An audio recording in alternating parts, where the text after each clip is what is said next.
What's up, everybody? It's your boy Kato back again with another video. Today's video is going to be a little short. So we're just adding a shift knob and something called a reverse lockout adapter.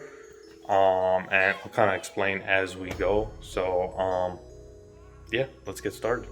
Before we get started with the install, so you see this little white gap is for the reverse lockout to go up like that.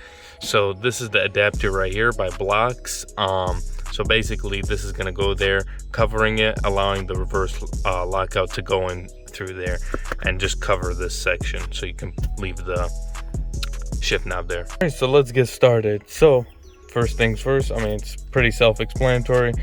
Just loosen the shift knob, take that off, and here's your adapter by Blocks, right? You're gonna put it in, thread it in, just like so, all the way down to your area. You see, it'll tighten up. Then you're gonna go here, throw your shift knob right on top, make sure you thread it in properly. Ooh, what's going on here? Don't want to cross thread. There we go. Just like that.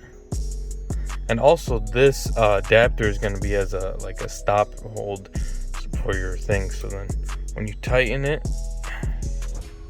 it gets real tight. And then just like so. So now you don't get that white gap anymore and it looks complete.